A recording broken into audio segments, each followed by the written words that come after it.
Well, good afternoon, everybody, and welcome to the Portland Children's Levy Allocation Committee meeting. We're going to get started a few minutes early. So I'm City Commissioner and Allocation Committee Chair Dan Saltzman, and on my far left is Serena Stoudemire Wesley, who is the citizen representative for Multnomah County. On my immediate left is Multnomah County Commission Chair Marisa Madrigal. And then on my far right is Mitch Horniker, who represents the Portland Business Alliance. And then on my immediate right is Julie S. Young, who is the City of Portland's citizen representative of the Allocation Committee. The Portland Children's Levy staff here today, Director Lisa Pellegrino sitting in the front there, Assistant Director Meg McElroy behind the columns, Lisa Hansel over near Meg, Mary Gay Broderick is probably outside directing people, and John Kelly, our fiscal specialists. And well, I guess before we go into approving the minutes, I just want to say that we all appreciate all the very hard work that all of the organizations who've applied for funding for the Portland's Children's Levy are doing on behalf of Portland's children to make them safe and successful. We're very appreciative of the hard work you do.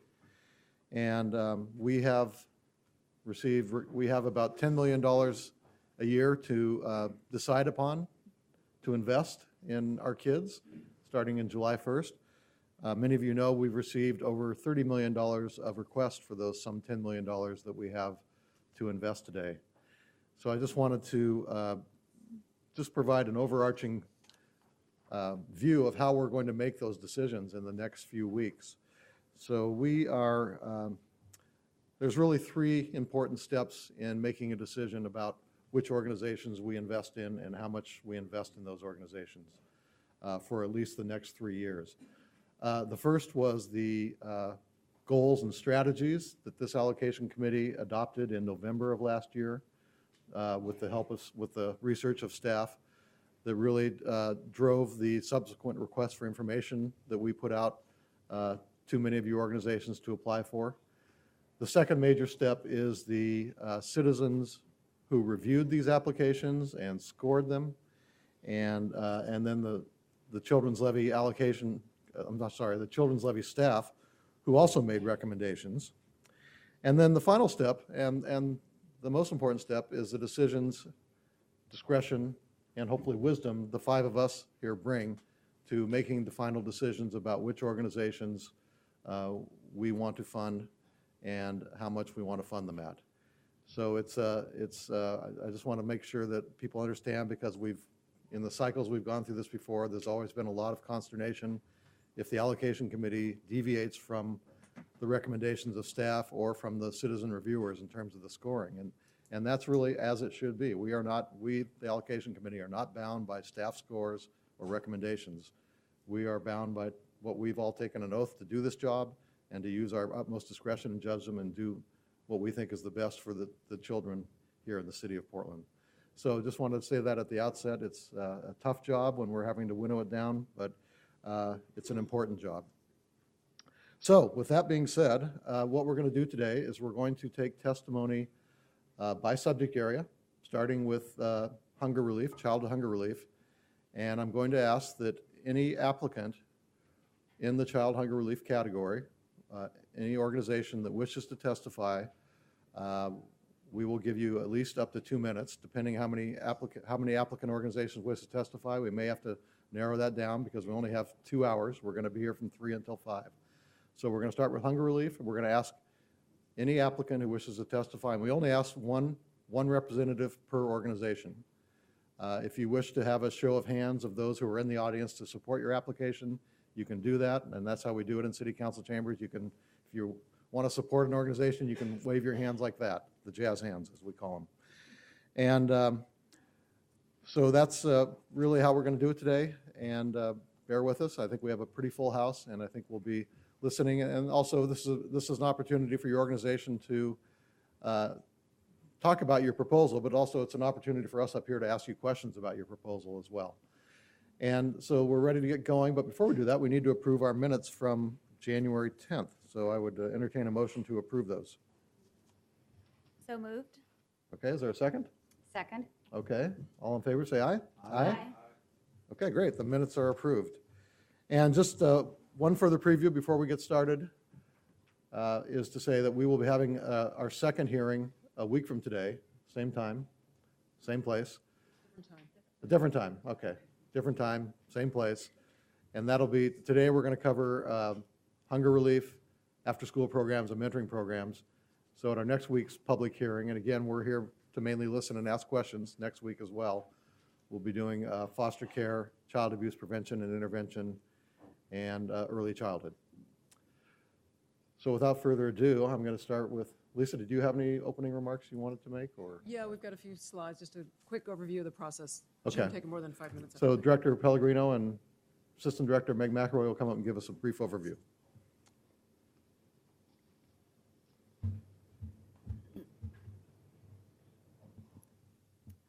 Thanks.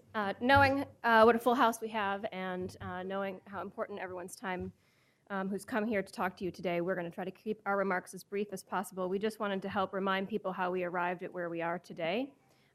We wanted to give a quick reminder about the upcoming meeting schedule and format, and then we also wanted to be able to explain very briefly the rationale staff used in its funding recommendations, which are also provided in the handouts as folks walked in the door. Also keeping in mind, as Commissioner Saltzman noted, that all decisions in this process rest with the committee. So with that said,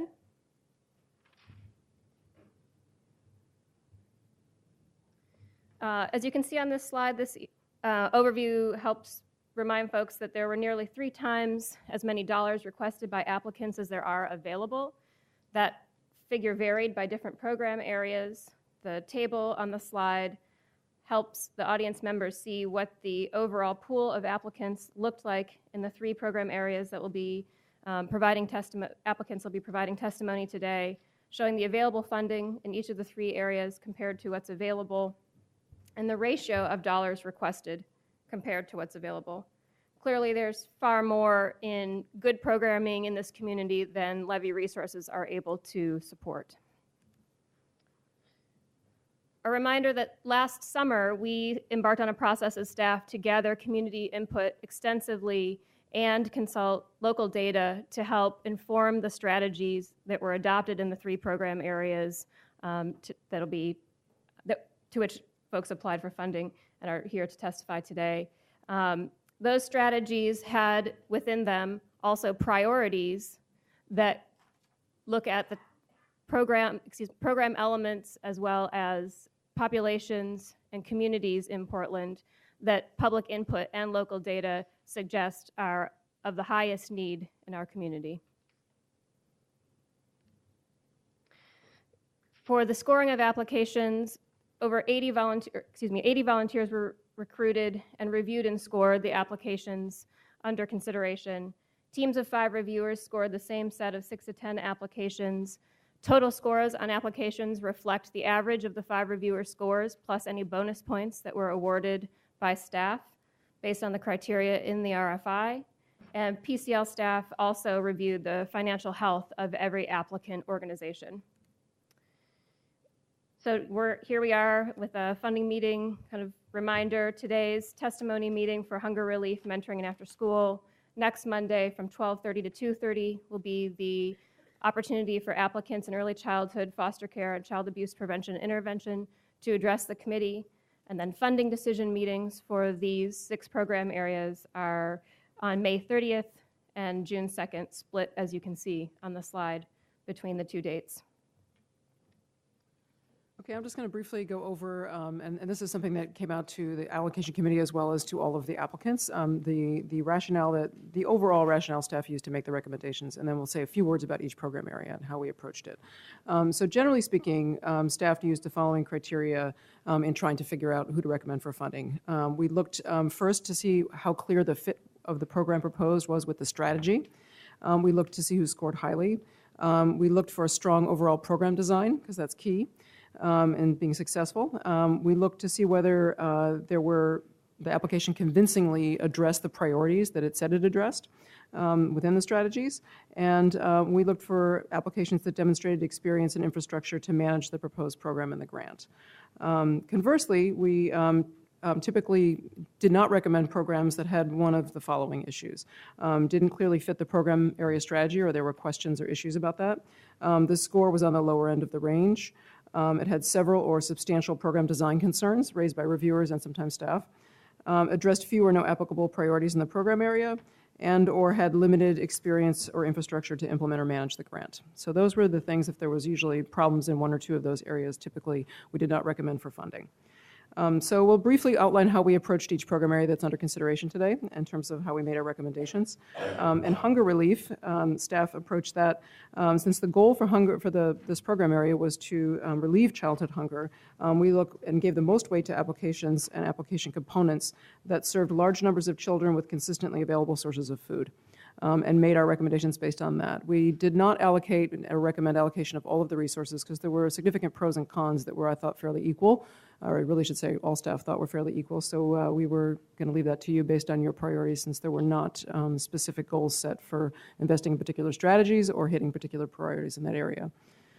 I guess I'll let Meg do mentoring then. Okay, for mentoring, there was only one strategy. So there was a little bit of a different element in this program area compared to all the others, where there were multiple strategies that you could consider funding. But within the one strategy, there were 4 priorities that you all specified. So first I took into account how many applications addressed each of the priorities, and one priority in particular, serving youth in grades 8 through 12, had the least number of applicants addressing it. Since it was a priority and it was important to you, and there were so few applications that addressed it, I looked first at those. Coincidentally, all 4 of those programs are culturally specific.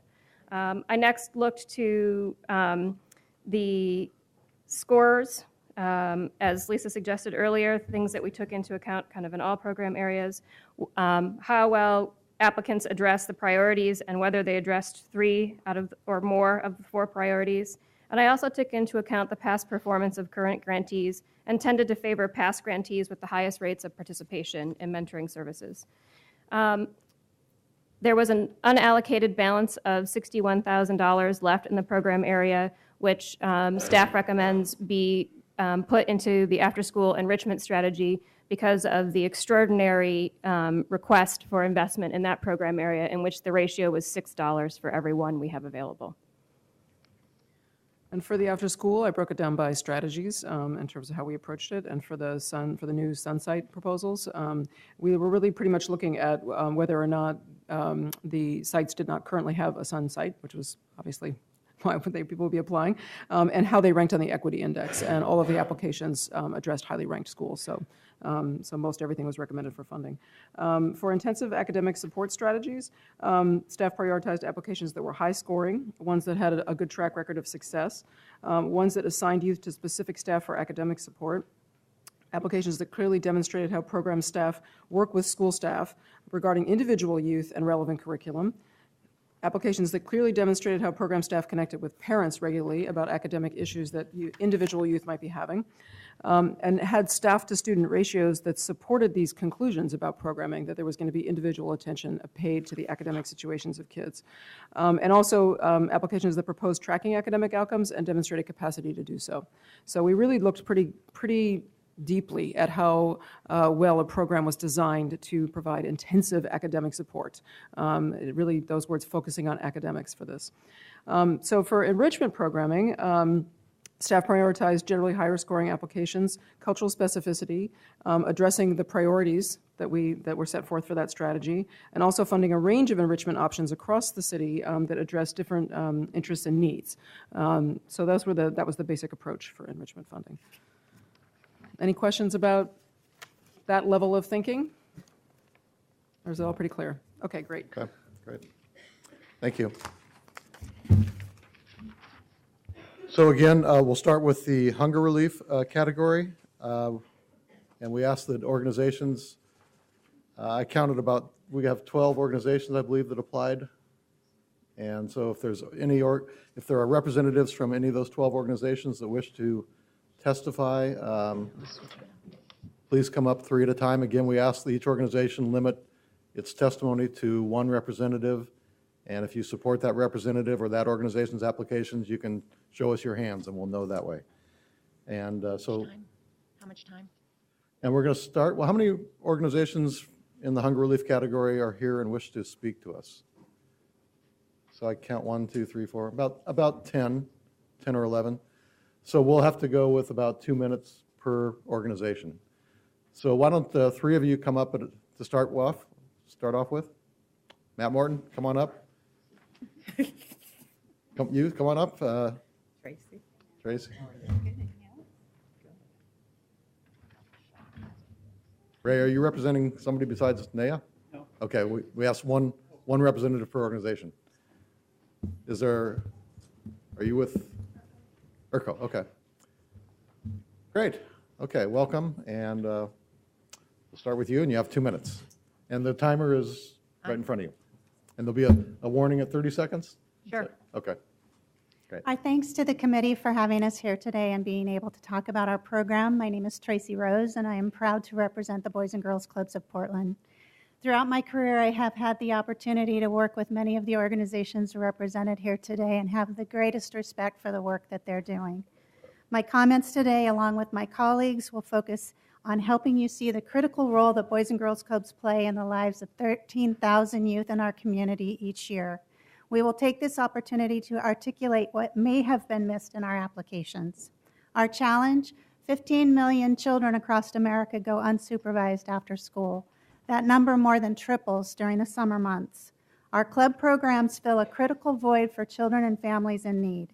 We provide a safe and structured environment where our staff deliver a range of services that will help with homework and exposure to the arts, daily physical fitness, and critical health and family services. We deliver an average of 160,000 meals a year to our youth, and that is along with the many other basic needs we supply. Thank you for the opportunity to request this support that will not only help us continue this work, but build on it. Thanks, Tracy. And why don't we go through the panel, and then we'll see if the committee members have any questions of any of the panelists. So Matt, we'll go with you next. Thank you. Commissioner Saltzman, Chair Madrigal, committee members, thank you so much. It's a great opportunity to be here and to speak with you about the programming we have at the NAYA Family Center. My name is Matt Morton. I'm from the Squaxin Island tribe in Western Washington, and I have the privilege of serving as the executive director of the Native American Youth and Family Center. And real quick, can I get some jazz hands from those in the Native community who are here to support the NAYA Family Center and the programming for the Native community? Thank you. I'm here today to encourage the allocation committee to support the NAYA Family Center's request for funding within the Levy's hunger category. We are a community experiencing hunger at an extremely high rate, one that is directly related to the overrepresentation of our community in poverty. 34%, and you might know this, 34% of all Native American people in Multnomah County live at or below the poverty line. Over 11% of our elders, many of whom have children and grandchildren and extended family living with them, do not have enough to eat. More than 20% of our community has said that they go without food at least once per month, and half of that say that they go without food at least once per week. Poverty and hunger are particularly bad to those who are most vulnerable in our community. For children under the age of 5, more than 53% of Native American children in Multnomah County live at or below the poverty line. The funding requested by the NAYA Family Center will continue to supply free, nutritious food to community members at no cost.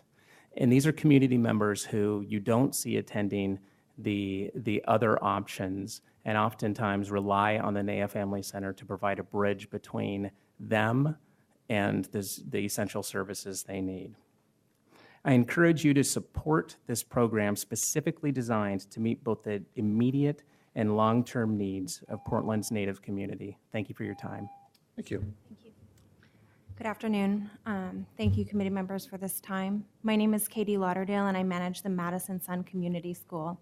I'm here to speak on behalf of ERCO's Fight Hunger to Build community proposal and the services that this proposal would provide to my families, as well as the families at Gilbert Park, Jason Lee, and Lent Sun Schools. I am thrilled to have opened the Madison Community Food Pantry this year in collaboration with Oregon Food Bank and Multnomah County. This food pantry has provided an incredible service to our families, and school food pantries overall have provided a means for families to address their hunger in a way that builds confidence and dignity and a connection with their schools. ERCO's Fight Hunger to Build Community proposal will address a remaining significant unmet need. I see families benefiting immensely from the resources that we have now in our building and the food that we distribute every week. I also see some with perhaps the most dire need struggling to access these food resources. Our immigrant and refugee families have learned from experience how difficult it is to access supports when the staff do not speak their languages, understand their cultural practices, their dietary restrictions, or even their cooking styles. Funding of this proposal would provide our families with supported access to the food resources that are now already placed within their schools, as well as the food resources in the larger community.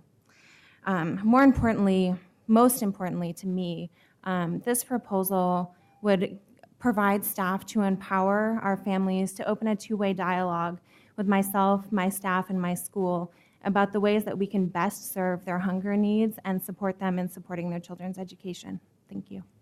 Okay, thank you. Any questions for the panelists? Okay, thank you very much. Thank you. So next three organizations in the hunger relief category who wish to testify.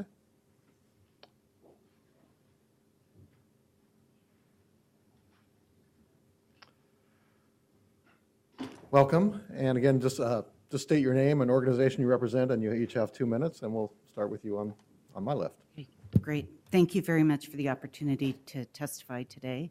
My name is Laura Golino de Lovato. I'm the Director of Development, Marketing, and Communications at Oregon Food Bank, and I'm here to testify about our Better Breakfast Program application. I'm here to request that the committee allocate the remainder of funding available in the hunger category to this very important program. The Better Breakfast Program meets a critical gap in services to children by ensuring that low-income Portland children and families who seek emergency food assistance have healthy, whole-grain cereal and high-quality milk. Breakfast has been identified by health experts as the most important meal of the day, and research shows that children who eat breakfast have more energy, do better at school, and eat healthier throughout the day. By meeting one of the most critical basic needs, food, this program will help children and families experience improved health, well-being, and overall quality of life. This program focuses on providing double the current amount of cereal for distribution and triple the amount of shelf-stable milk to partner agencies that serve families in Portland. So we feel it's really important. Thank you, Laura. Yes. Good afternoon. I'm Brooke Chilton-Timmons, Lead Program Manager for Metropolitan Family Service. We very much appreciate the staff recommendation to fund MFS hunger relief programs at 9 East Portland Sun Community Schools. PCL investment will leverage existing structures and relationships while creating stronger alignment, efficiencies, and impact.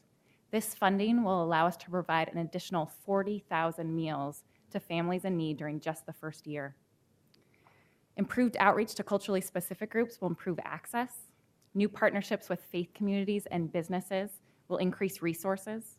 And the infusion of community health efforts, community health education about healthy cooking and eating will result in deeper impact. All of these efforts will be done in alignment with our great partners at the Oregon Food Bank.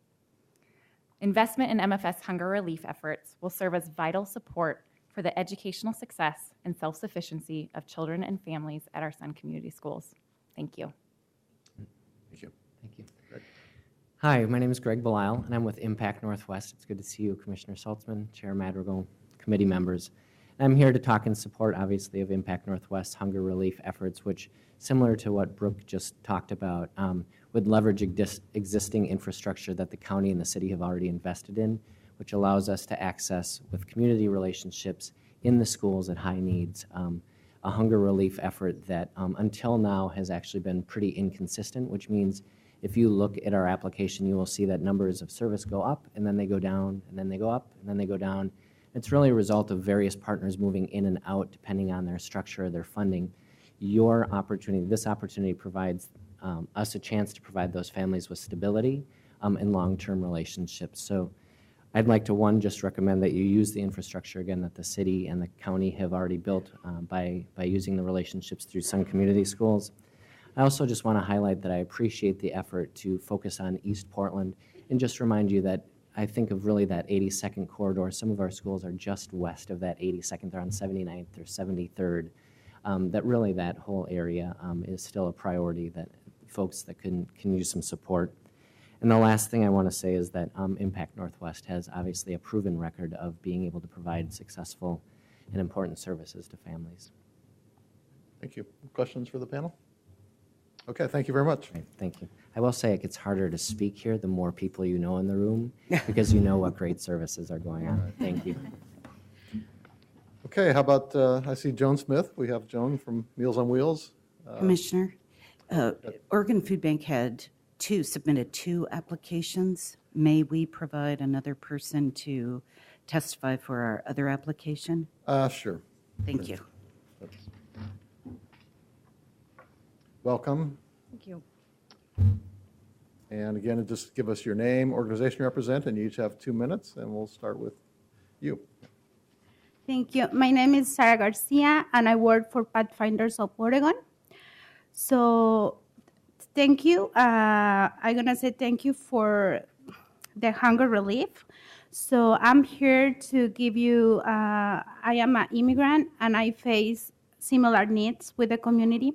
I am the Latino Program Development of the Center for Family Success. So we serve parents who are taking classes, parents who has criminal justice involved, or who are immigrants in East Portland. And I feel really happy to hear more service on this area who has high needs. So regarding to that, I want to share that we serve food meals on each class 48 times. And we have parents and kids, all ages, and we needed tools at this point, and so that's why we are here advocate for those parents, for those kids who has to be succeed at school. And the most important is the food, and without them, they don't want to have success. The immigrants kids, sometimes they don't have, they could apply for food stamps. So we have to give the resources to them, and it's harder for them to navigate the system. So again, thank you so much for this opportunity, and hopefully we can serve those kids who are on high needs. Thank you. Thank you. Hi, my name is Elizabeth Sherman, and I'm the Program Director for Prevention at Volunteers of America. Thank you for having me here today. We had a very broad, innovative approach to this, but today I narrowed my focus down to with the decisions of what our priorities are. So we serve 200 youth per week in public housing, where we provide homework help and healthy pro-social activities to build community and prevent drug and alcohol abuse. A radically scaled-back PCL-funded project would allow us to strategically target the most critical needs. Bringing food to where the children and families live removes all barriers to access to food. Our youth typically do not participate in Sun after-school activities, and many go hungry after school, and their parents face transportation barriers to access at off-site food resources. The bottom line today is that we would like to be considered for increasing kids' access to nutritious food during the out-of-school time. We propose $11,000 per year for nutritious after-school snacks offered at the properties, $9,000 for community night meals offered at community building prevention events, participation in which would not make families forego meals, $10,000 per year for food boxes to replicate community night meals and extend opportunities for families' access to on-site foods, and $10,000 for staffing time to execute the food support program. With $40,000 per year, we could address the hunger needs of our 200 youth and their families every week to start to build healthy communities by promoting nutritious snacks and community meals. We had other intentions in our innovative side to really do more food education, healthy farm tours, access to farmers markets, a lot of things that these residents don't have the access to get to because of the transportation needs. We understand that there's barriers in funding everything, so we are looking at the best way to get food to our properties, to the children and families that we serve, but also try to weave in the educational component into what we are doing. So thank you very much. Thank you. Joan? Joan Smith, Meals on Wheels people, and all this discussion is music to our ears because we're in the hunger business. So every day we deliver about 5,000 meals to seniors and younger disabled and Head Start and Rockwood. So we know what hunger looks like and malnutrition, how it impacts our community. So it's too bad there's not funds to cover all these efforts. We do have an expertise in delivering meals and focusing on basically people that are unable to prepare meals. So most of the seniors and the disabled individuals that we serve do not access food boxes and groceries because they're really not capable of preparing. So our proposal would be to focus on at-risk families where the parents maybe have a disability or issues that they cannot access the normal modes. And we have complete, nutritious, healthy meals, so it's already prepared. It's a complete balanced diet that would be hopefully supportive for those children that may have chronic diseases or things that we can impact with a full meal and a full support. We have a huge central kitchen that the community built, no government dollars, so our board feels that it should be available to support community needs as the community identifies. So we're supportive there and have many volunteers who would want to help us. So we would hope that maybe some seed money could look at our specialized piece of providing full meals to families. And we do feel that we could probably leverage that seed money to expand the program and build on it. So thank you for considering us. Thank you. Questions for this panel? I do have one question. Rita? Joan, I know you deliver meals to seniors. How would you get the meals out to these at-risk families since you're not located, since you don't have any locations?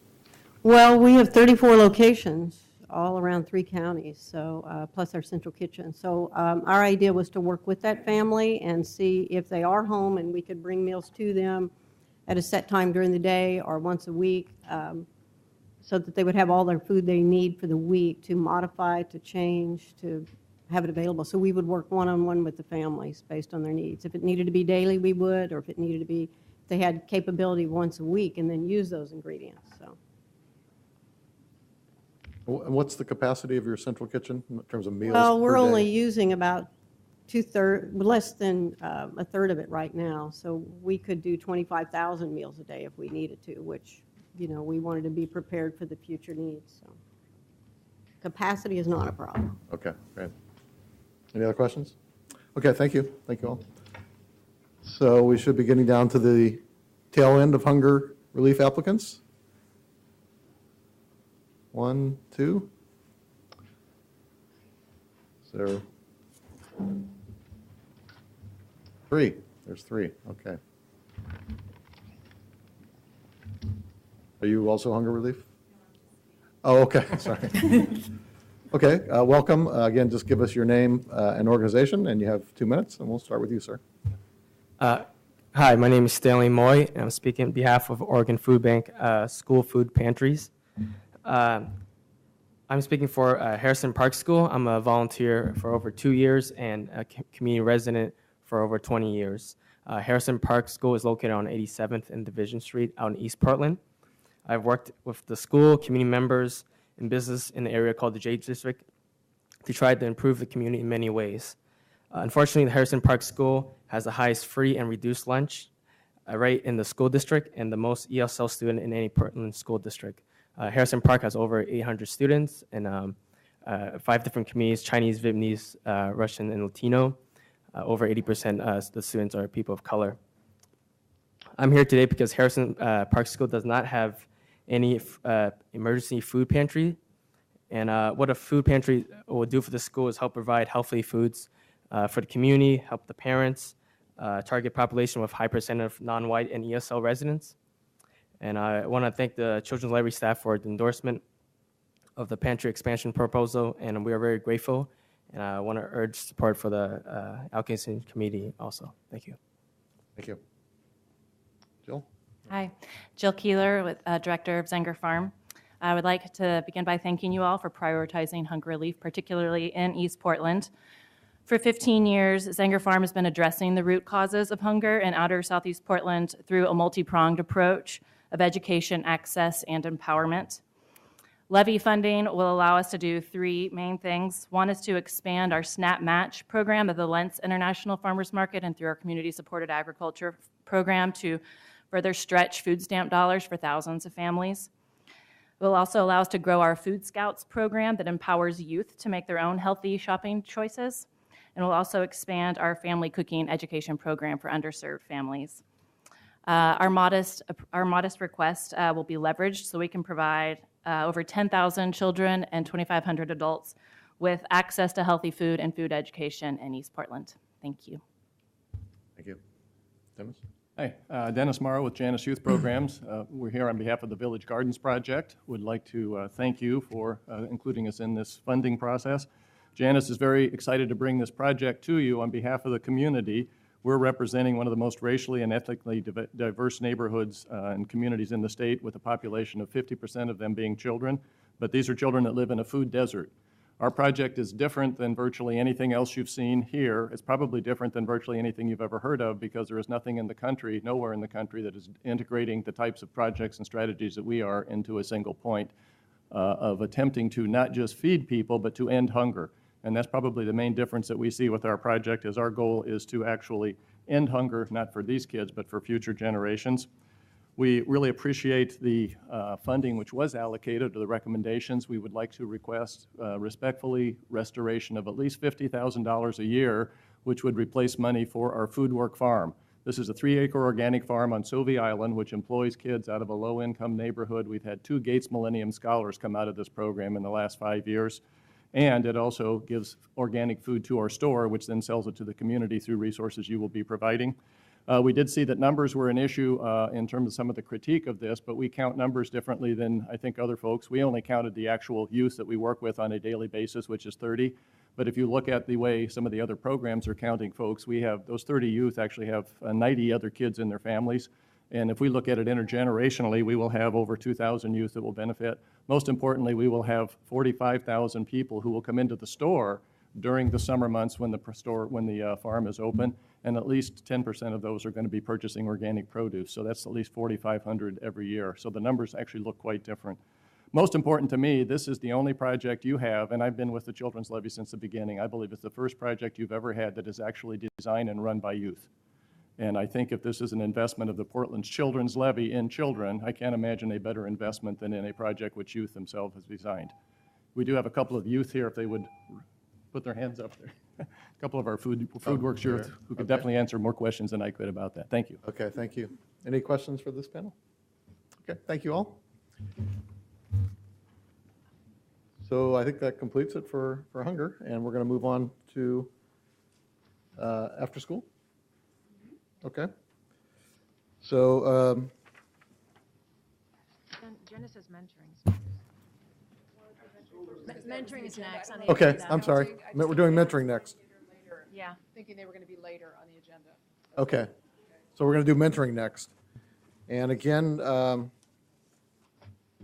we only have like 5, or how many applicants? Oh, I'm looking at the wrong sheet. I'm sorry. We have about 11 applicants. Okay. So again, 1 representative per organization that applied for mentoring. And if you wanted 3 people, come on up. And again, if you want to show your support for the particular organization, you can do this with your hands.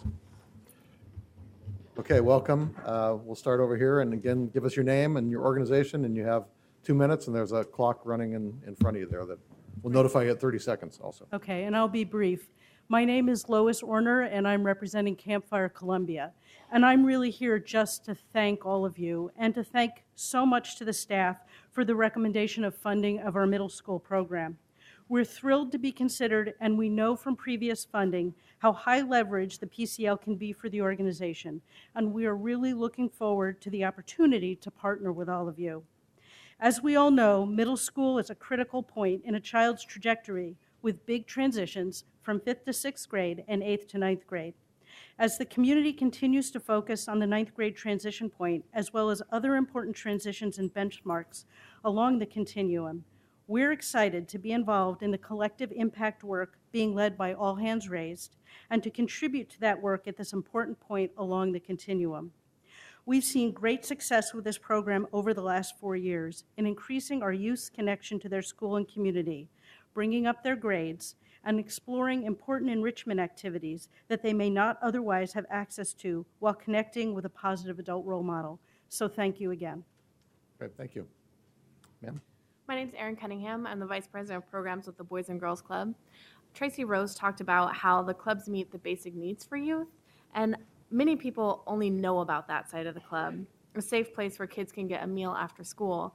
But at its core, the club is really about positive relationships, which means we're uniquely positioned to mentor, and we have been doing that work for almost 70 years. We accept all kids and meet them where they are. Kids come through our doors for sports, arts, leadership, and we keep them by providing the supportive relationships that they need. We know that kids who need mentors because we see them every day. They're coming to our clubs already. Clubs have a 360 approach to youth development, and it's difficult to classify exactly where a club falls because we impact society by supporting children as a whole, not just in one area. Academics, arts, fitness, character, and health are all part of being a productive citizen, which is our mission. Our best practice program in mentorship gives kids that really need a positive adult in their life, a qualified mentor that bridges the gap between school and home at the time that they really need it the most. We also are going to be engaging peer support groups throughout the lives of the kids, so even when they don't necessarily have their mentor there, they're going to have peers that help support them through their challenging times in their lives. The funding that we're asking the PCL for will allow more than 400 kids who need extra support that in addition to what they're already getting in the clubs, to have a mentor for years. And thank you for your leadership in allowing me to testify today. I do not envy the position that you all are in because there are some amazing services out here. So thank you. Thank you. Terry? I'm Terry Sorensen, President of Friends of the Children. And I want to thank staff for the recommendation for funding. Portland Children's Levy is our only public funding. Friends of the Children allows children to live up to their full potential despite the disadvantages they've been born into. We select the most vulnerable very early in kindergarten, and we stay with them for 12 and a half years, all the way through graduation, no matter what. Our relentless approach is what makes our program so effective and impactful. 85% graduate from high school, 98% avoid teen parenting when 85% of our kids were born to teen parents, and 95% avoid the juvenile justice system. This levy funding will go a long ways towards our East County expansion. We're using private dollars to build a facility on the old Police Activities League site out in Rockwood, and this funding is critical to our expansion services out there to children. So I appreciate your consideration, and I'd also like to highlight we're a long-term program. Today I have Carolyn Walker, a board member of 12 years here, and one of our program graduates, Kamaya Tillman, who is a pre-nursing student, a junior at Portland State University. So thank you. Questions for this panel? So when you talk, Terry, Friends of the Children, when you talk about expansion into Rockwood, that would be outside of the Portland city limits, correct? Or, actually, the schools where we select children are all in the city of Portland. Okay. Okay, thanks. Mm-hmm. Great. Okay, thank you. Thank you. About 3 more for mentoring programs.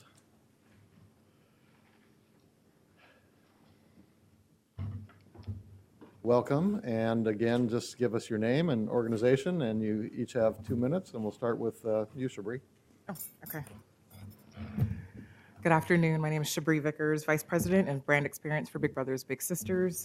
More than that, I am a mother of Layla Marie, little sister in the Big Brothers Big Sisters program. I am a volunteer Big Sister myself, a donor, and had volunteered for the agency many years before I became a staff member. I'm here today to thank you for the past support that you've helped secure that helped us serve over 308 children in the Portland area. And over the 6 years, we've done great work with that. Because of support like yours, this past June, we celebrated a 96% graduation rate for our children. That number was 100% for children of color. This year, we look forward to celebrating a similar graduation rate and know that support like that of PCL is essential to such success. This is why I am precisely so disheartened that Big Brothers Big Sisters is not being recommended for funding by the PCL staff. I am disheartened because of these truths. No one mentors more children in a one-to-one model, specifically children of color in Portland, than Big Brothers Big Sisters. That number was over 1,112 in 2013, which represents over 59% of the children that we serve. Every year, we engage more Portland citizens in our mission than any other local nonprofits by directly enrolling them as volunteers to support our children as a one-to-one mentor. That number was over 1,800 in 2013. These are citizens in Portland who decided to do that. Big Brothers Big Sisters in our program model is the standard by which many other mentoring organizations base a lot of their general programmatic model and outcome specifications. Oregon has the 4th worst graduation rate in the nation, and our Finish Strong program enhanced program model directly takes aim at increasing our local graduation rate. We leverage more community, local business, and faith-based partnerships than ever before. Losing PCL support will result in us serving 200 less children than we had planned for and would love to continue to do. Children like Joey, who's graduating this year from Jesuit. And last but not least, I can think of no more effective way of using PCL mentoring allocated funds than to support Big Brothers Big Sisters. And I urge you to continue to look at this recommendation from staff. Thank you. Thank you. Judy? Hi, I'm Judy Strand, and I direct Metropolitan Family Service. Thank you all for your service. We are concerned about the recommendation to not continue the funding for Experience Corps in the city of Portland. We want to point out that the $750,000 that you've invested in the last 5 years has allowed us to leverage an additional $1.2 million through our partnership with national federal programs that we've brought into this area and to the kids in this community. We want to assure you that we've seen significant increases in grade level reading, literacy performance, classroom participation, motivation to learn, and ability to concentrate in class, and that teachers grade the quality of our mentors' work exceedingly high.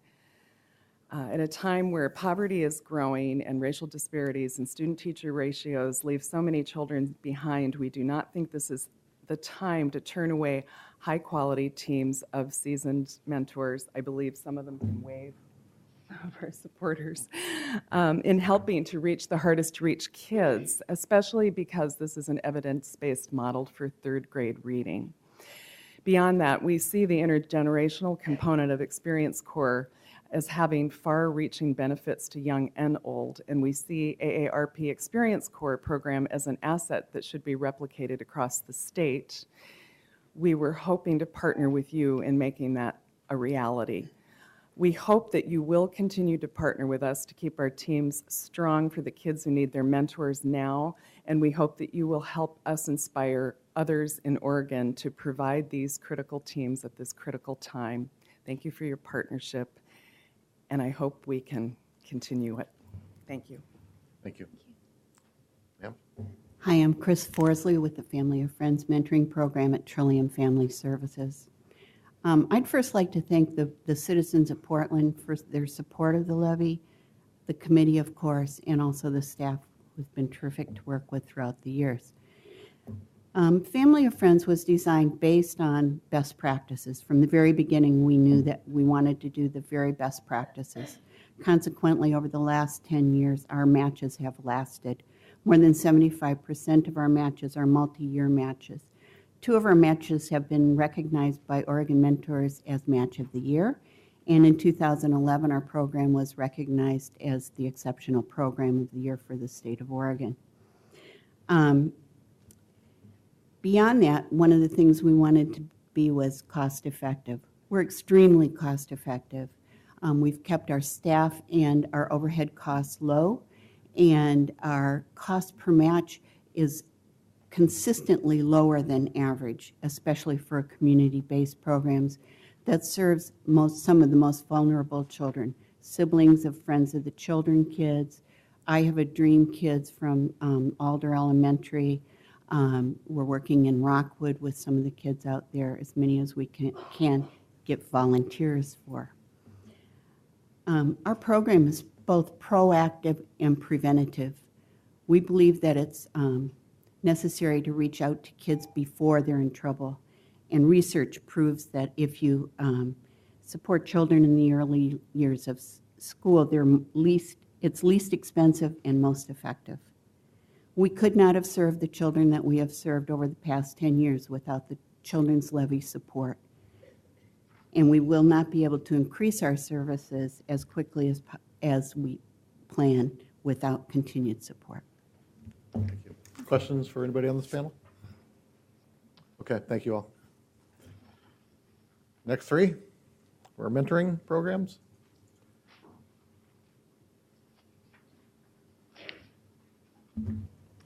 Welcome. Again, just give us your name, organization, and you each have 2 minutes, and we'll start with Gerald. Thank you for having me here to the Allocations Committee. My name is Gerald Deloney. I am a director. You grab that microphone a little closer, Gerald. Sorry. Okay. I'm always soft-spoken. Right. Okay. I would like to thank you for having us here. And I would first like to say that we weren't recommended for funding in the mentor program. And SCI is recognized nationally and locally as being a top mentoring program with outstanding outcomes at every level. Heard people talk about graduation rates. Our graduation rate is consistently 98% high school graduation rate, and we keep young people in our programs till age 25. Now, the target population for this project was 8th to 9th grade transition for Black boys. Both the president of this country has targeted Black boys, and the National Mayors Association has targeted Black boys as taking the brunt of the disparities in our country. One of those is school discipline rates, disproportionate school discipline rates, and others are overrepresentation in the criminal justice system.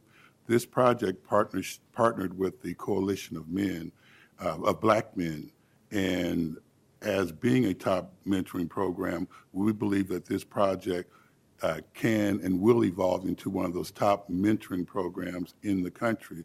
So we urge that we have solved some of those things about equity, and I'll be quick since I'm hearing something beep or something, that we have solved some of the issues with equity, but our number one issue with equity will always be equity in funding. So we hope that you'll consider this again and take a good look at what the program really brings to both the city of Portland and a model on how to serve Black boys. Thank you. Thank you. Go ahead. Hi, my name is Lonnie McClintock, and I'm representing POIC and Rosemary Anderson High School. We are very grateful to be recommended for funding. These dollars will allow us to continue our decade-long tradition of quality-based mentoring at our North Campus, as well as implement the program at our East County High School campus. I recently was talking to one of our mentees who, over the past year, has experienced homelessness, her mother's incarceration, and an unplanned pregnancy, all while trying to catch up on graduation requirements and maintain employment.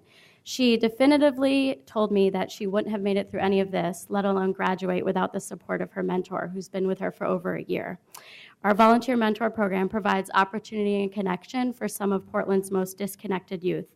In many cases, our students feel connected to the school and stay in school because of their connection to their mentors. And one of our volunteer mentors who's here today is matched with one such student. So we're very excited to continue this program and to expand it. We noticed 3 specific concerns in the funding rationale that impacted our funding recommendations, and be happy to discuss those or address them directly. And want to thank you again and look forward to achieving our goals together. Hi, my name is Kendall Johnson. I'm here on behalf of Impact Northwest Mentoring Program. I would like the 3 special mentees that came out today to support the program, Betsy, Giovanna, and Elizabeth, to give everybody a wave. I think they're up there somewhere at the top. Yep, they're up there. Thank you so much for coming out. Our mentoring program was the third highest scoring program, but we were passed up for funding. And part of that, my concerns was 100% of the population we serve are in some level of poverty. 100% of the population we serve are in some level of poverty.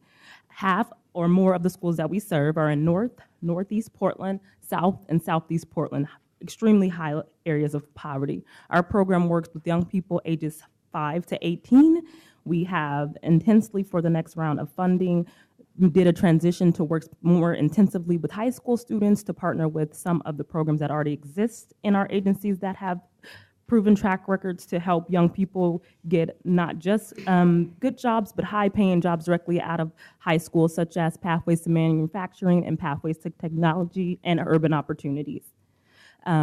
Just a quick story about some of the people in our program. One day I received a call from a mother that as a result of a traumatic experience, a youth was terrified to leave home and refused to attend school. This youth mother said that the only thing this child looked forward to was being able to meet with her mentor. This match built a positive, trusting relationship that was able to help this mentee and the family heal and move through a very difficult time in their lives. Our program should continue to be funded because over the past 10 years or more, we have made differences that have equaled huge impacts in the lives of these children. I stand here, a teen mom, a daughter of a 13-year cancer survivor, and the first in my family to hold a master's degree as a result of being a mentor. If this program is not continued to be funded, this relationship will not happen for tons of people in the communities that we serve. Thank you for your time. Thank you. Any questions for? And yeah, actually, Lonnie, you just provoked me to want to say something that you said you had like 3 additional responses you wanted to provide to some of the staff analysis. And one of the reasons why we're separating our hearings, which are today and then a week from today, and from our decision-making, which is a couple weeks towards the end of May and early June, is to allow exactly you'd have more opportunity to communicate with us via email or meetings or whatever. So you have time to provide us those responses in writing. All of you do. Okay. Thank you. Thank you. Do we have any mentoring representatives or applicants left? Okay, I see Naya, Mark, okay.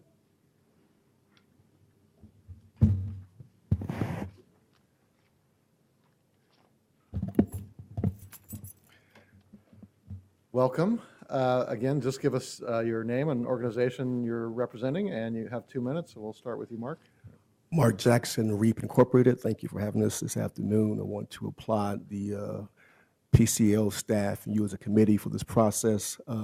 Just want to begin to say, one, Mark is not a stranger to this process. I'm a native of Portland, and REAP has been a part of this process 4 times now.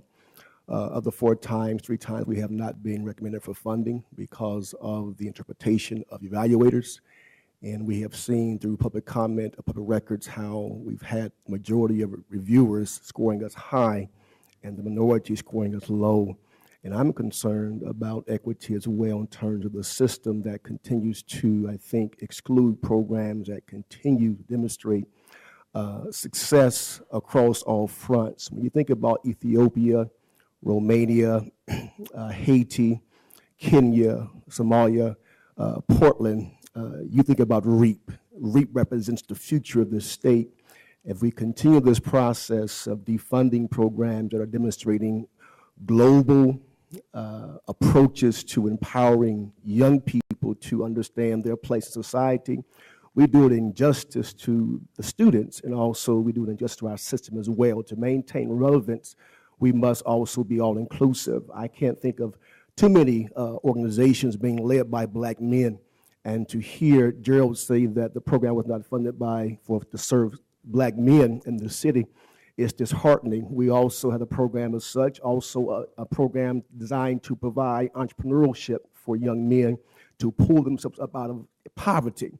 We have to reevaluate the system and make sure programs that continue to demonstrate success at the ground level is not excluded in this whole process of funding.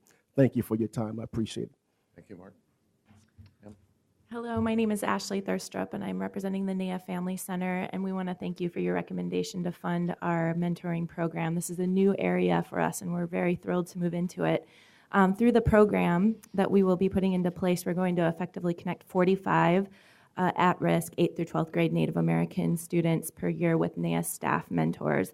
And our staff mentors will serve as adult role models, and they'll be culturally matched with our students to really help pave the way for them to get to college. There's many college visits, there's intensive mentoring happening once a week with these students, and it will all take place in our college and career center, as well as in the community and in the home of our students, which we know is very effective by meeting them where they're at. We have a model that really focuses on cultural identity building, which we know is a strong way for youth to start making some long-term goal planning. They're able to see the professionals that they want to someday dream to be, working with them hands-on, and we have a network of Native professionals who we know will be moving into also a job shadow with our youth and mentors, so we're very excited about that. This program will be focusing specifically on our 8th graders that we know is such a hard time for them as they're making that transition into 9th grade. And we also very much thank you, because the need for culturally specific intensive mentoring is very, very much apparent for Native students who graduate at the lowest rate in our community. So again, we thank you so much for your recommendation, and we're very excited to move forward into this role. And I want to say thank you to all of our youth that came today who have benefited from mentoring, and many who are actually going on to college. We have a senior that's here in the audience today who's applied to multiple schools, and she'll be a first-generation student. So thank you again.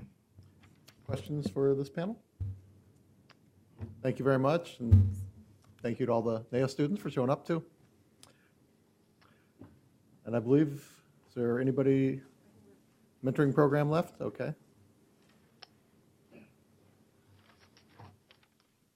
Hello, my name Before you is... start, let me just make sure. Is there anybody else on mentoring program? Okay, then you're our last testimony on mentoring. If you just give us your name, organization, you have 2 minutes.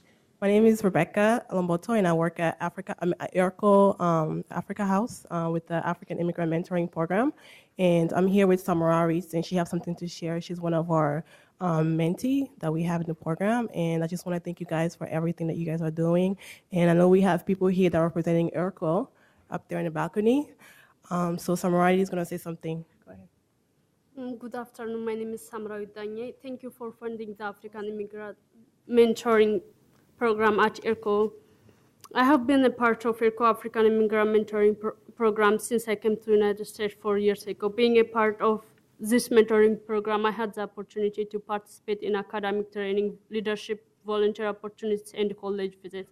I also had the opportunity to be matched with my wonderful mentor, Colleen, through this mentoring program. My mentor have become like one of my family members. She had shown me a lot of places I wouldn't have the opportunity of knowing. When I was struggling with my school work, my mentor was there to support me. She helped me prepare for college by editing my college essays and taking me to visit different colleges. My mentor did everything she could do to help me adapt to the culture and the country. African Immigrant Mentoring Program has truly helped me to become the person I am today. I will be heading to a 4-year college next year. I'm thankful to be a part of the mentoring program. Please continue to fund the mentoring program so other kids like myself can benefit on this wonderful IRCO mentoring program. Do you know which college you're attending? Portland State University. Great, congratulations. Thank you. Any questions? Okay, thank you very much. Thank you. Okay, that completes our testimony on mentoring programs, and we're going to move next to after-school programs. And okay, people aren't shy. People aren't shy. You know the drill by now. 3 at a time. And again, you each have 2 minutes. Give us your organization, your name, and if you have people in the audience who are supporting your particular application, they can show their hands. So we'll start with Don. Okay. Commissioner Salzman, Chair Madrigal, board members of the Levy, thank you for allowing me to come here today.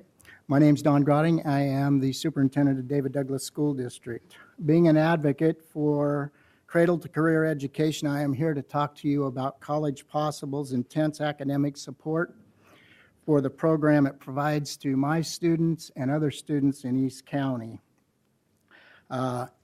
The program helps our students cross that critical finish line to ending the cycle of poverty.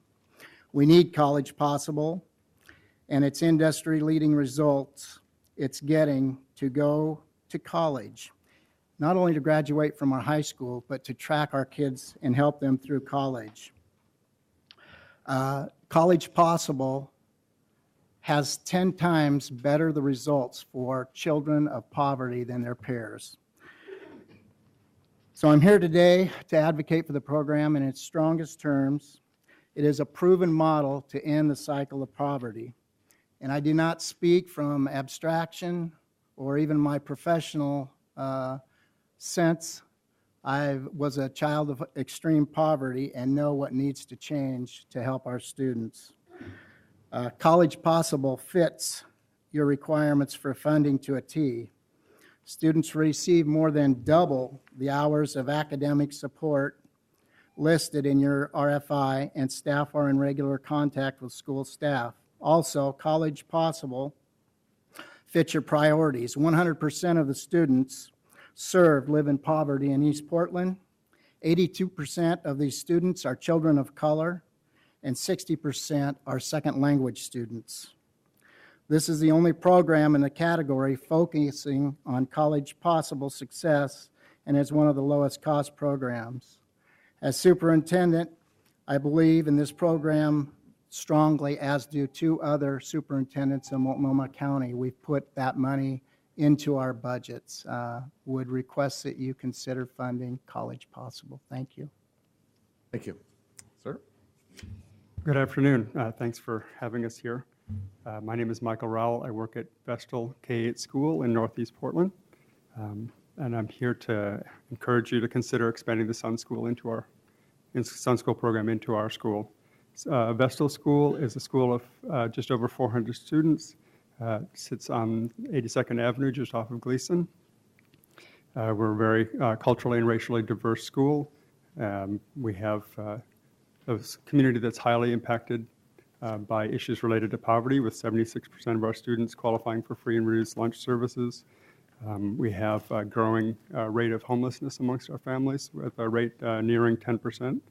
We have 25% of our students receiving special education services, and more than a third of our students learning English as a second language.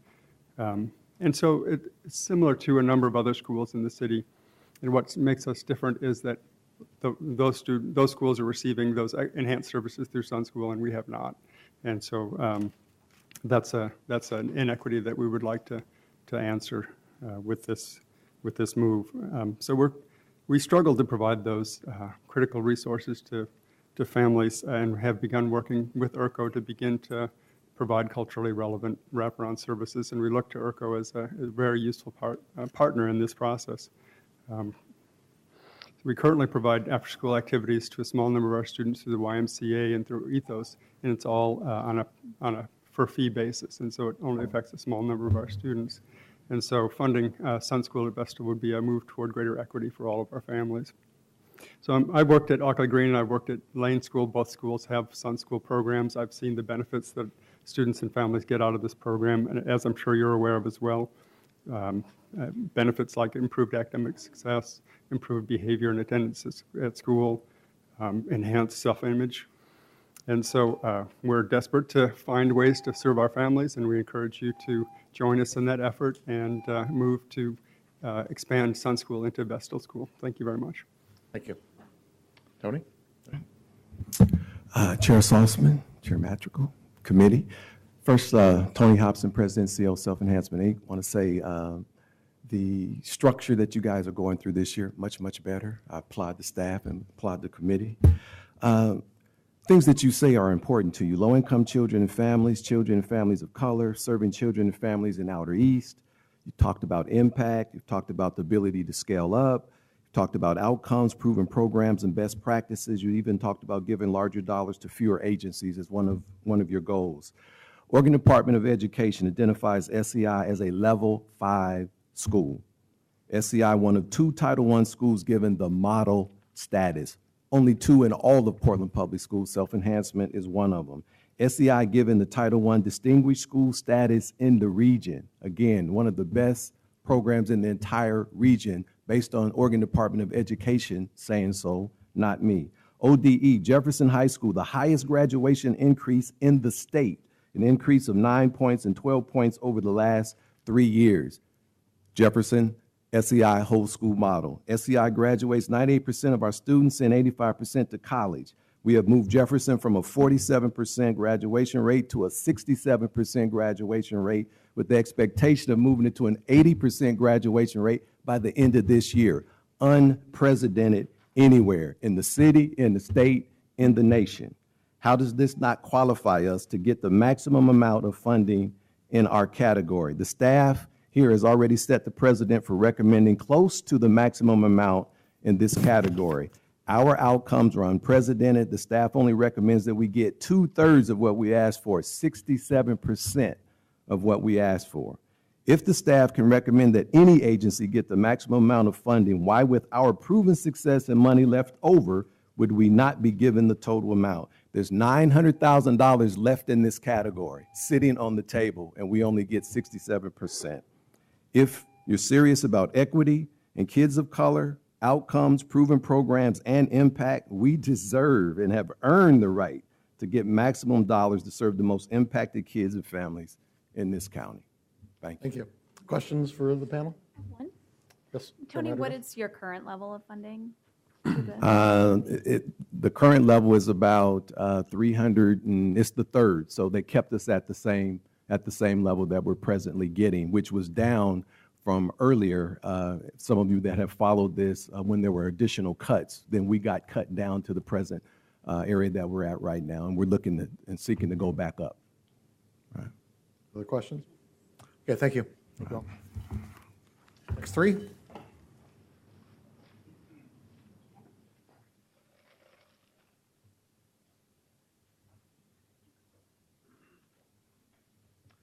Welcome. Again, give us your name and your organization you're representing, and each have 2 minutes, and we'll start with you. Hi, I'm Jerry Janowski. I'm the Executive Director of Saturday Academy. I want to thank everyone in this room for devoting the time and energy to changing lives. And I also want to thank the recommendation for funding for Saturday Academy to continue our after-school programming. I want to spend a moment to talk about impact. Research worldwide shows that there are a few really critical factors in dialing up success in education. These are well-educated, well-trained instructors, and a public who conveys to students that education is important, as well as our own expectation of children that they are capable. At Saturday Academy, we believe that all children will be engaged and become lifelong learners if they have the opportunity to work with well-educated, well-trained, passionate instructors who are experts in their field. So while they're simultaneously getting enrichment and learning new things and finding a spark, they are also finding out about the careers that will follow education. Most children have never met a scientist, an engineer, an artist, or an animator, and they will do that through the after-school programs at Saturday Academy. Our goal is to provide a variety of experiences that students can find their spark and then delve very deeply. The after-school programs makes those first connections for students who would not find the opportunities otherwise. It's unclear from the cuts whether a new aspect of the program could be funded, and that was to use the late starts on Wednesdays that schools have. Parents need to go to work, the kids need to be somewhere, and we can provide a before-school program in addition to for those children who could not have these experiences otherwise. We would like that restored if that's at all possible. But impact is not shown by just the first engagement. Impact is shown when the child and the family follow up with another opportunity. And Saturday Academy is absolutely committed that the children in our after-school programs will have those opportunities on weekends in the summer and through the rest of our programs or others that we can connect them to. I'll stop there. I hope that I want to thank you again. We thank you very much for permitting us to educate children in this community. Thank you. Sir? Good afternoon. My name is Jacob Curtis. I'm the principal at Ventura Park Elementary in the David Douglas School District, the proud principal of one of our 9 elementary schools. Of our 9 elementary schools, 6 are partnered as Sun schools, and I'm here to advocate for our remaining 3 to become Sun schools: Ventura Park, Cherry Park, and West Powellhurst. Across our district, we have anywhere from 80 to 90% students in free and reduced lunch category at the elementary level. It has been said that we have among the greatest amount of poverty in the state. And while my school represents about 85% free and reduced, we have a significant need, not just economically, but we have such a rich diversity, and to be able to meet that need, we believe that partnering with Sun at all of our elementaries is going to make a huge impact. In a nutshell, we believe that this partnership maximizes the current infrastructure. We want to use our schools to reach and serve our communities, to bring in students, students of color, students with disabilities, students coming from families that don't speak the language at home. We want to partner with organizations like ERCO to reach our communities of immigrants and refugees. We believe that these partnerships impact kids' lives. They engage kids in school, and as opposed to disengaging. When we lose that level of engagement, we can lose a child for a period of time, which may result in their entire career. We engage through dance, drama, science, STEM, science, technology, engineering, mathematics, different engaging robotics, things after school that make them love school and want to come to school every day above and beyond the standard academic programs. We also want to engage parents, ESL, technology, anything that then engage parents to also support the success of our students. Thank you for hearing this request. Thank you. Thank you. Hello, my name is Rachel Spiegel, and I'm with Impact Northwest. Math Plus Science Equals Jobs was developed out of conversations with our industry partners. One of the biggest complaints manufacturing and skilled trade companies have with the entry-level workers is that they don't have basic math skills. The most common example is the inability to properly read a tape measure and add, subtract, divide, and multiply fractions. This past year, the test scores on IBEW's Electrician Apprenticeship Aptitude Test were the lowest they have ever been. Math Plus Science Equals Jobs breaks that barrier with hands-on practical math and science activities to help teach these foundational skills. Math Plus Science Equals Jobs will engage girls and students of color in non-traditional learning environments to reconnect them to STEM. All of the Impact Northwest mentoring and after-school programs proposed today, that's AKA Science, Math Plus Science Equals Jobs, Pathways to Manufacturing, Pathways to Technology Law Camp, Urban Opportunities, and Mentoring, are a part of a strategy to get youth the skills, education, experiences, and connections they need to be successful in STEM, in one of the 90,000 tech jobs in Oregon, or one of the 30,000 manufacturing jobs opening in Oregon in the next 10 years. There are good family-wage jobs available within these sectors now to students who are just graduating from high school. Please help us to prepare and connect youth with them. Please help us to provide Math Plus Science Equals Jobs to high school students. Thank you. Are there questions for this panel? Okay, thank you very much.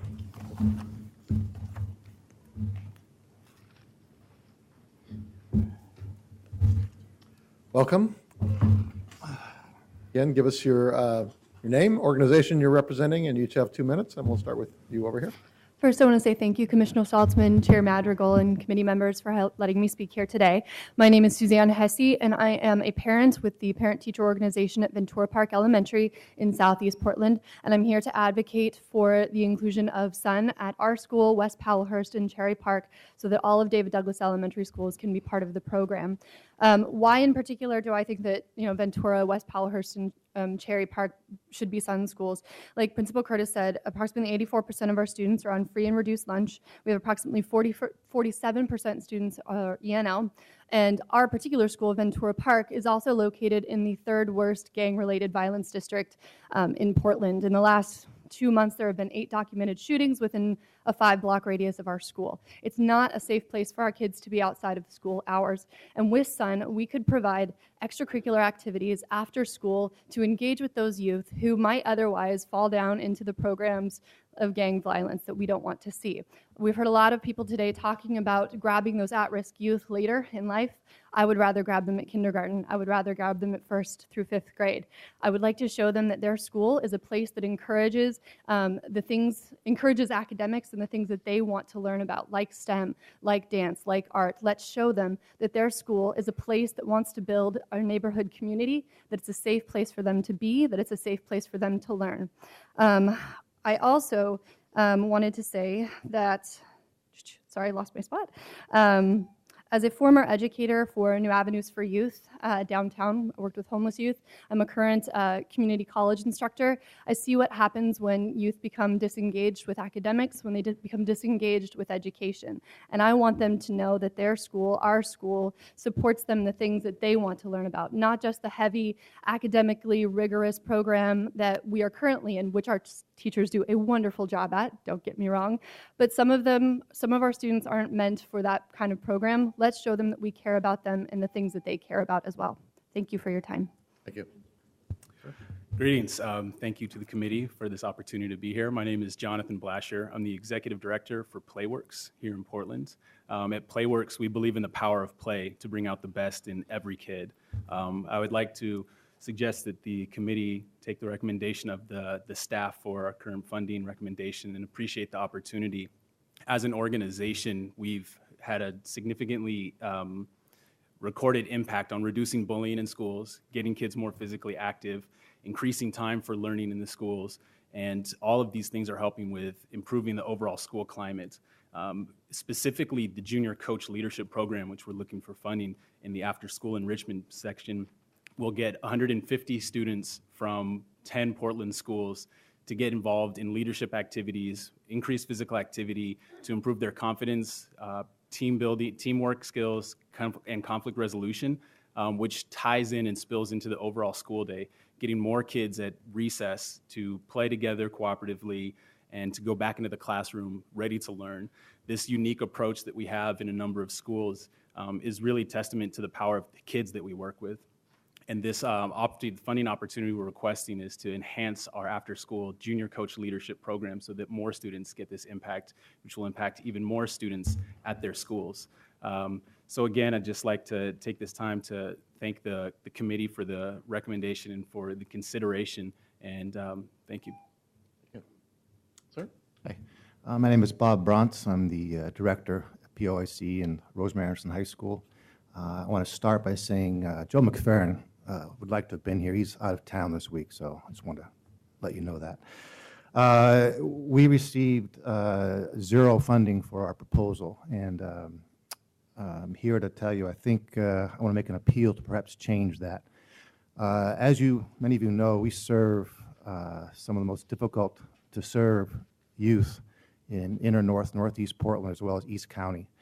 And it's been most of whom are gang affiliated or gang impacted in some way. It's been a particularly difficult year in that regard, in that there's been a lot of violence and gang activity around both of our schools this year, more than normal. And there's another shooting last night in North Portland. Our goal with these dollars was to find ways to get these youth off the streets. We found that if they're not with us, they're often doing things that aren't very productive, and it impacts them, their families, and the community. And it's very critical during these after-school and early evening hours to get them inside, working with supportive and caring adults and doing something productive. The goal, of course, is to get them engaged. Once they're engaged, start working on moving that dial towards academic achievement that has, of course, been spoken about many times over with our particular demographic of youth. Our youth face many, many barriers. It's the gangs, it's the poverty, it's the homelessness, and it takes money to help these youth get either around, through, or over these barriers. So I make an appeal to perhaps, if at all possible, help us help some of these youth who are of the most needy but also easily forgotten youth in Portland. Thank you. Questions for this panel? Okay, thank you all. Thank you. Next three.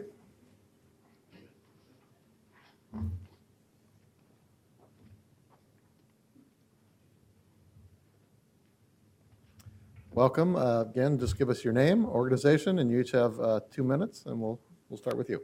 Okay, hello.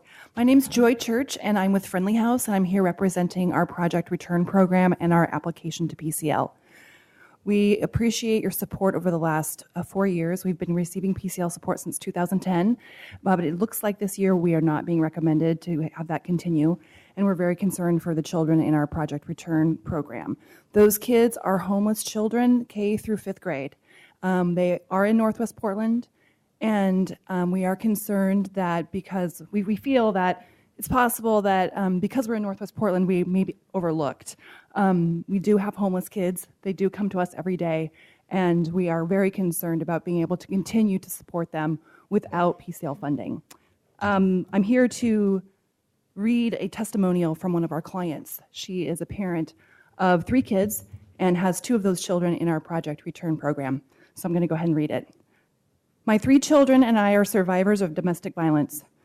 My children and I are currently living in a domestic violence shelter in Northwest Portland. I receive case management services from the shelter, and my 2 school-aged children participate in the Project Return program at Friendly House. My 11-year-old son and 8-year-old daughter have been participating in Project Return since September 2012. Through their participation in Project Return, both my children have been tutored during homework club, participated in countless arts and activities and recreational sports and games. Both of my children also attend summer camp last summer. My 8-year-old daughter is also currently scholarshiped through Ethos Music at Friendly House. Because of Project Return, I have been able to gain employment with NAEA. I'm currently working full-time, and have been approved for Section 8 housing. Without the support from Project Return, I would not be able to afford childcare, so I can work to provide for my family. My car broke down 2 months ago, and I was not able to get to work. Friendly House provided me with bus tickets so I could get there. I don't know how I would have gotten on my feet without Project Return. Thank you for listening. Thank you. Thank you. Jean? Jean DeMaster, the Director of Human Solutions, and our project is Learn Links. Outer East Portland, 82nd Street and east, the neighborhoods east, are home to a very high number of families that live at or under the poverty line. Schools with 75% to 95% of free and reduced lunch are very common. Many of the families that are in our program have very diverse language and cultural experiences. For the last 5 years, the Learn Links program at Human Solutions has been working with families in 4 schools in Portland, but are in the David Douglas or in the Centennial school districts. A large number of the families we work with speak English, but only as a second language. Our connections with the Somali and Russian communities are very strong. Over 40% of our staff are bilingual. What Learn Links does is provide homework assistance and enrichment projects to children, as well as support to the families to make sure they're engaged in the children's school activities. Our services are culturally responsive and respectful. Our programs are located directly in the housing where the families reside. One of the many advantages of the Learn Links program is that it does occur in the community rooms of the multifamily housing complexes where the children live.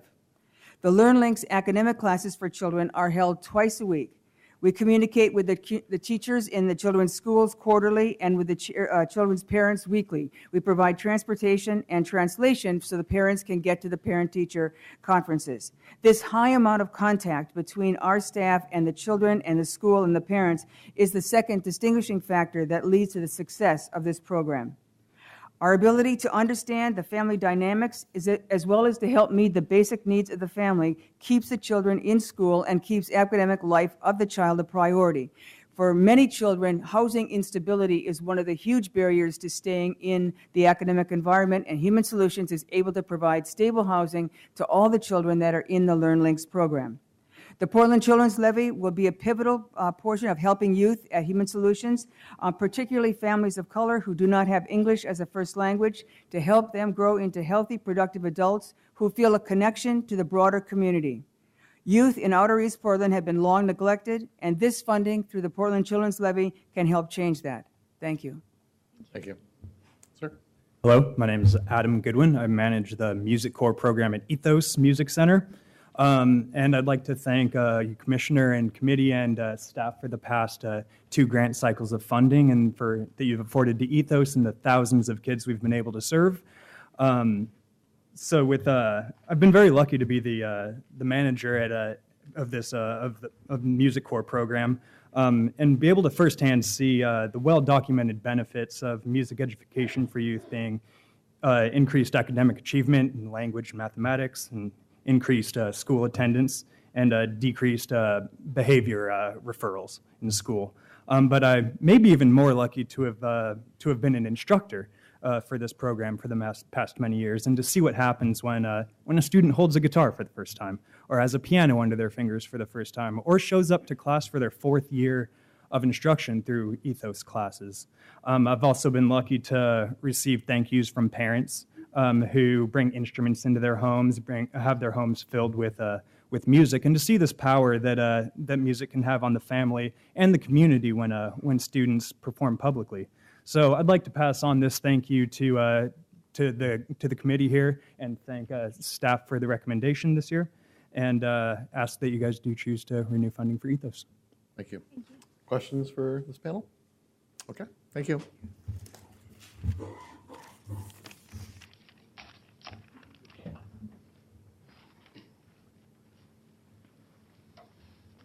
Welcome. Again, give us your name, your organization you're representing. You each have 2 minutes, and we'll start with you. Hi, my name is Carlos Romero. I work for Norwood Family Services as a youth education coordinator. For the last 5 years, we have funding through PCL to provide after-school programs in 5 schools, 1 in North Portland, 4 east of 82nd, working with cultural-specific programs, Latino boys and girls. We were not recommended to be funded through our enrichment funding or program for this round. And I have some questions, especially about the tracking sheet. I see that we will not score in areas as a physical activity, as is clearly stated in page number 178 and 14 in our proposal. Arts was named in page 1 and 7, and we work in 4 some program schools since for the last 5 years, as stated in page 2, 4, 5, 8, and 11. So I have a little bit concerns about the tracking sheet because we were not scored no points. It shows nothing there. We clearly stated, and I have a copy of our proposal with highlighted in yellow, where you can see that the pages where we mention the services and how they were going to be provided. For the last 5 years, we have worked with 100 Latino students, giving 240 hours per year, once a week, giving 30 to 40 minutes of educational assistance, family education, and educational field trips. I appreciate your consideration in funding our enrichment program. Gracias. Thank you. Thank you. Gracias. And you can certainly have questions, follow up with the staff about your application. Thank you. Okay. Andrew. Yep. Andrew Mason, Executive Director for Open Meadow Alternative Schools, and our proposal is for the Step Up program. Thank you very much for at 3 different Portland public schools, and thank you very much for your time. I think simply put, what I'd like to just say is impact. We are without full funding. There will be 45 students who we will not be able to serve, and I want to be really clear. That's a population that is 80% youth of color. That is almost entirely students who are low income, and it's 100% academic priority students, which is a designation which has students who are 5 times less likely than their peers to graduate. Sione was one of those, and so I'm going to cede my remaining time to Sione to talk about the program. Hi, my name is Sione Tamayanga. I'm a senior at Roosevelt High School in North Portland. 60 seconds is barely enough time to say thank you, but thanks. I sit here today as a testimony and a representative of what the Open Meadow Step Up program has done for me and for kids like myself. If it were not for the Open Meadow Step Up program, simply put, that I would not be at school. I do not have the time to tell my story, but know this. Next year, I'm going on a mission for the Church of Jesus Christ of Latter-day Saints to Houston, Texas. Following my mission, I will be playing Division I college football, and I plan on majoring in criminal justice. I have friends from Step Up who are going to college as well, We have completed high school and are going to college. Two things that would happen if it weren't for Step Up. Investing in me and investing in Open Meadow Step Up is about investing in impact. Investing in impact makes a difference, making a difference for people like me who need support and getting results. I'm truly happy and honored to say that I'm part of the 91% graduation rate for students who have been with Step Up. Thank you. Thank you, Ciotti, and good luck. Any questions? Thank you very much. Okay, I think we're probably getting down towards the end. Okay. Welcome again. Just give us your name, your organization, and you have 2 minutes, and we'll start with you, ma'am. My name is Karen Malborough. I'm with Girls Incorporated, and first of all, we would like to express our sincere appreciation to every organization present, the entire PCL team, and each of you for the vision and energy you focus on connecting youth and families to quality services across the county. At Girls Incorporated, we stand for girls. As a girl with a mother who is incarcerated, who struggled with balancing addiction and making ends meet, it was role models and mentors who connected me with quality after-school programming that helped me see and realize my own potential. I am the outcome, a reflection of the possibility we know every girl we reach has the potential to achieve. At Girls Incorporated, we aim to inspire all girls to be strong, smart, and bold in a society where structural inequity persists and limits girls' access to opportunity. Girls across Portland are receiving messages daily from their families, teachers, peers, and the media that diminish their perception of their capability and potential. These messages affect their decisions, their confidence, and their future aspirations. We dedicate ourselves to understanding the unique challenges girls face and ensuring that girls can access high-quality preventative programming aligned with their real needs and their real interests. Our programming builds bridges that equip girls to navigate gender, economic, and social barriers and grow into healthy, educated, and independent adults.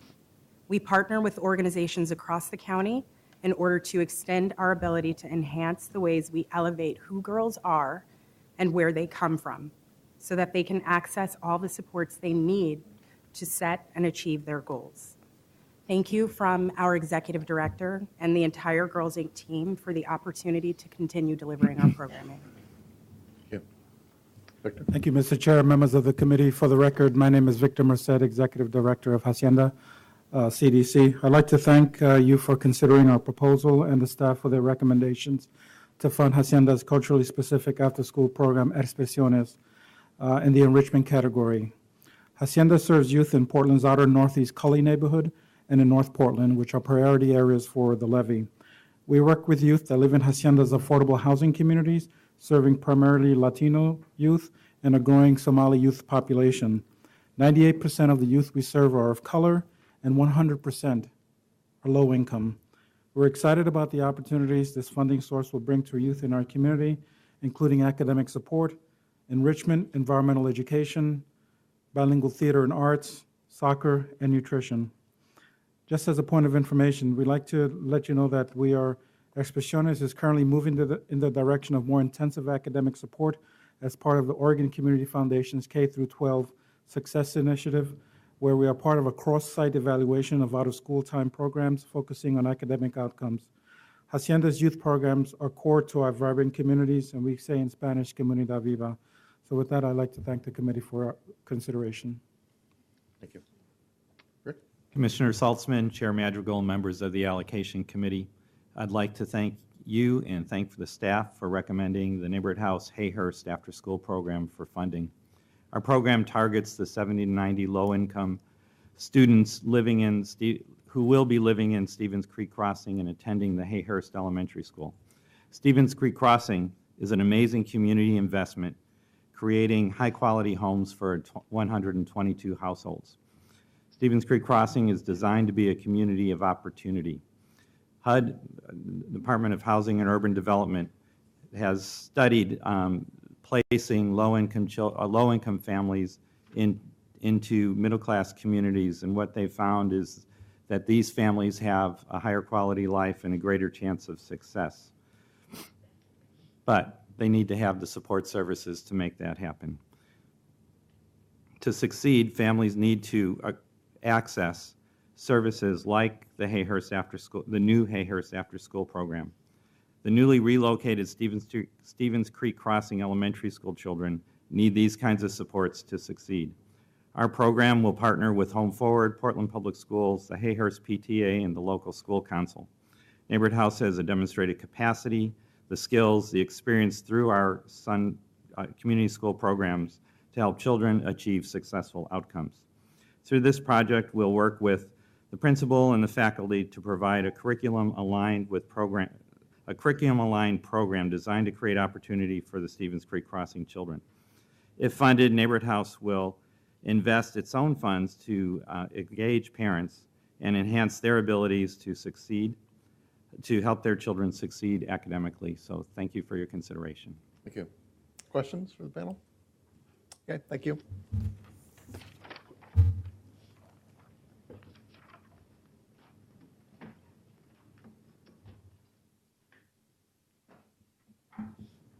Are you each representing a different organization? She's part of my 2 minutes. Okay. You're part of the 2 minutes? Yes. Okay. And you're with a different organization? Yes. Okay, great. Welcome. You have 2 minutes. Give us your name, organization, and we'll start with you. All right. Commissioner Saltzman, Chair Madrigal, and committee members, thank you so much for your service. My name is Nancy Ramirez Arriaga, and I'm the Family and Youth Engagement Director at Latino Network. Latino Network has been contributing to the city since 1996 by providing culturally specific services. This past year, we were selected by the National Council of La Raza, the largest Latino advocacy organization in the country. We were selected as one of 21 organizations nationwide to implement Escalera, a college and career readiness program that has an 88% success rate.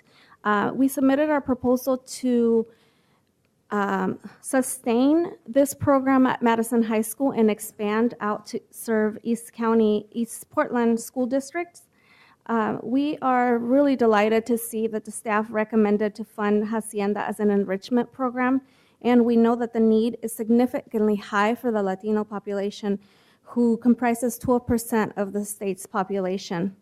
While Latinos are now 25% of all first graders, according to the Coalition of Communities of Color, only 1 of 2 Latinos are graduating from high school on time.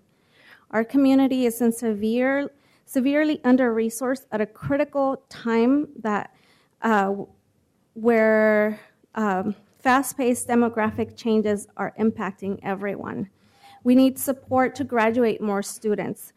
Some of you are acquainted with our organization and know that Latino Network has a track record of successfully engaging the hardest to reach community, which includes folks living in extreme poverty, gang-affected, English language learners, and academic priority students. So we urge you to please consider our proposal.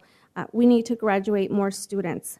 We are poised to serve and to offer culturally specific intensive academic support after school programming that includes family engagement as well as one-on-one case management of students. Thank you. Thank you. Hi, my name is Kim Menig with AK Science from Impact Northwest. We have some supporters with signs in the balcony. I also have over 100 letters of support here from students and from adults that I'll give to the staff. AK Science provides free hands-on science enrichment to over 1,200 students per year, including large numbers of girls, youth of color, students who receive free and reduced lunch, and students in North and East Portland. Research shows that elementary school is a vital time to impact students' interest and achievement in science. With classroom time, though, for science on the decline, AK Science addresses a critical equity issue by boosting access to engaging, relevant science experiences for many of Portland's children. Since we took over management of the program in 2011, we have met or exceeded all of our outcomes related to increasing students' knowledge and positive attitudes towards science. The cost to maintain current services is over $100,000 per year. We are so grateful to be recommended as a program and we are asking to be restored to at least our funding level prior to the recent budget cuts at $82,000 per year. Here is an AKA Science student named Gabby to share her own words. Okay, I love science and so do other kids. What happened to me with this program was that I changed what I wanted to be. So I told my mom I wanted to be in the world of science and technology. In school, my grades have improved in science because I wanted to learn more. AKA science has changed me. Good job. Good job. That's all. Thank you. Good job, Gabby. Any questions? Okay. Thank you.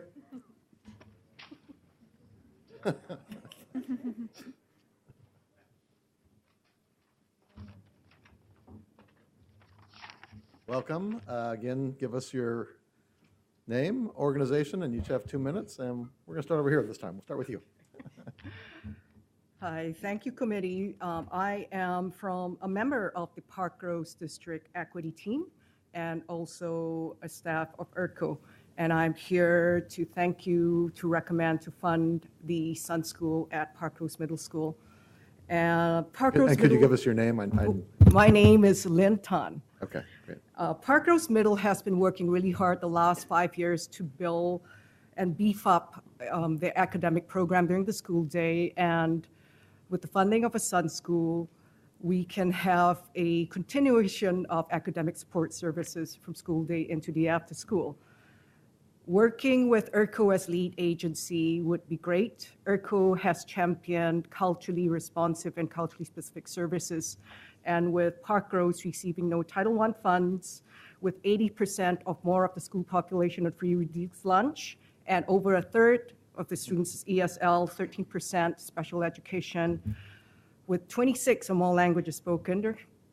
Someone like an agency like ERCO would be great because of their work in terms of providing culturally specific services and wraparound services within the larger agency for anti-poverty, for adult education and employment, domestic violence, and linkages to community agencies. So I want to thank you for your recommendation. Thank you. Additionally, for ERCO, I would like to introduce Aileen. This is for our INSPIRE program, the in-school program for immigrant and refugee education. Thank you for recommending to fund and to our expansion. We currently serve Slavic, Latino, Asian, and Pacific Islander populations, and with the expansion, this would give us a chance to include the African immigrant population, as well as provide services into the high school and work on the middle school to high school transition model. Aileen would share her experiences in Inspire. My name is Aileen Vasquez Gallegos, and I have participated in the ERCO Inspire program for 4 years.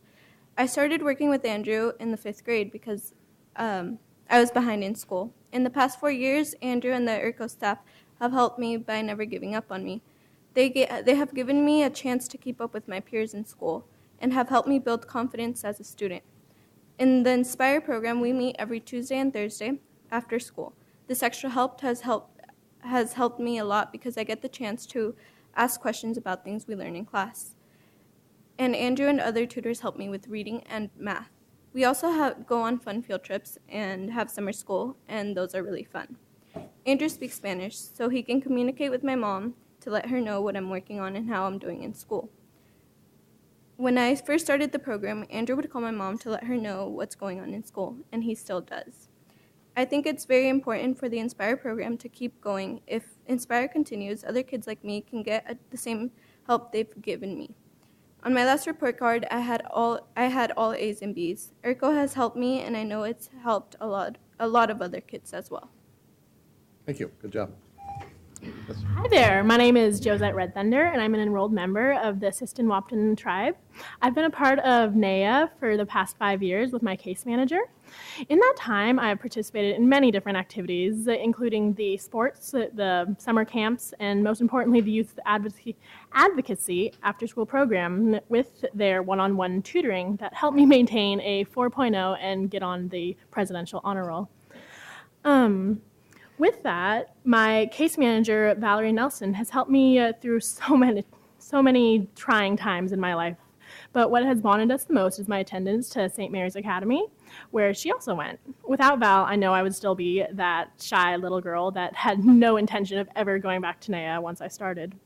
But after really attending NAIA, I found a second home there, and I would not have the self-confidence that I do today without them. I greatly appreciate your time, and I would love to thank you for your continuing support of the Youth Advocacy After-School Program, and also for the funding of the NAIA Cultural Arts and Recreation Program. NAIA really needs that support since it really helps youth like me connect with their culture. And please reconsider your decision to fund NAIA at the full level requested, since every bit really truly helps us. Thank you so much. Thank you. Questions? Okay, thank you all. Good job. Yep.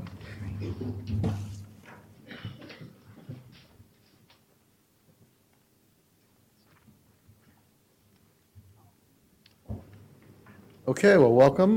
Give us your name and organization, and then you have 2 minutes, and we'll start with you. I'm sorry. Start with you. With me? Yeah. Yep. with Okay.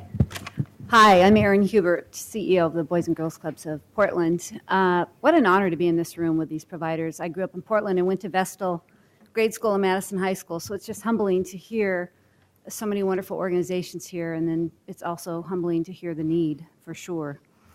Thank you for this opportunity. Thank you for your past funding of our youth and family services. We really appreciate it. We were created almost 70 years ago to provide supportive and safe environments for kids for after-school and summer programs. In fact, you don't have to go far in Portland, and you can see leaders who have benefited from our programs in their formative years. Today, we've built and expanded on our model to provide programs that now focus on the whole child. Studies show that part of the reason we're seeing academic struggles is because schools are no longer able to focus on the activities that holistically engage children's minds, bodies, creativity, social learnings, and their sense of play. Educators tell us this is where the clubs are critical. And research shows it's this balance that actually helps children's brains better engage and learn. We're one of the few providers left that deliver this kind of balance with our multifaceted programs. My commitment is to everyone in this room is that we will, in the areas that we serve, you'll see that we are making positive and measurable contributions to society. I know how difficult this decision-making process is. I don't envy you. Thank you so much for your leadership in improving children's lives. Thank you. Can I go? I was going to introduce Joe. Okay. Hello, my name is Aaron Boucher, and I'm with Pathways to Manufacturing through Impact Northwest. Pathways to Manufacturing aims to expose hands-on oriented learners to the family-wage jobs and careers available within Portland's manufacturing sector. We do this through site visits, exposure to industry professionals, mock interviews, career readiness curriculum, and internships. We currently serve students from Centennial and Franklin High School. We work with urban opportunity shop teachers and school counselors to identify youth interested in manufacturing. Our industry partners, Vigor Industrial, Daimler, Gunderson, Boeing, Warren Industries, Columbia Steel, face severe workforce shortages in the near future. There will be approximately 30,000 manufacturing jobs made available through replacement and growth in the next 10 years. The average age for an open manufacturing position in 2012 was $22.47 per hour. However, in 2012, 47% of manufacturers in this area identified the lack of young workers as their top concern. There is a real and urgent need to connect young people who possess the mechanical aptitude to the careers that will allow them to utilize their talents. Last year, 7 of our graduates completed their internships. 5 received employment in the manufacturing sector, and 1 more is now studying engineering at U of P.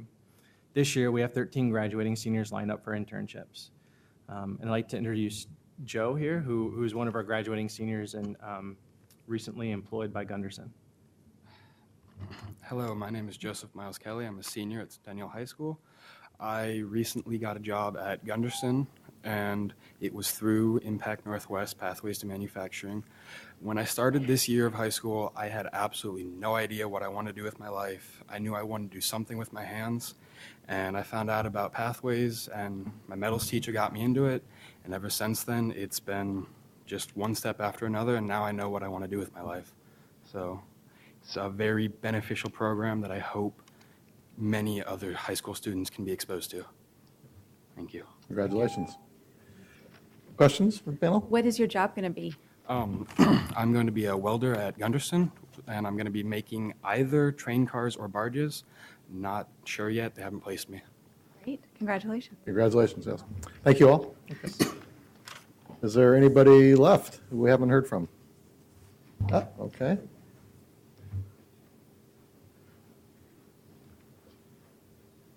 Hello. Hi. So again, 2 minutes per organization. So sorry to be the Grinch, but we're getting towards the end of our time here. We'll make it. So again, your name, your organization, you each have 2 minutes. My name is Nikki Sandris with Urban Opportunities. We provide low-barrier job readiness training and placement with underserved youth in Portland.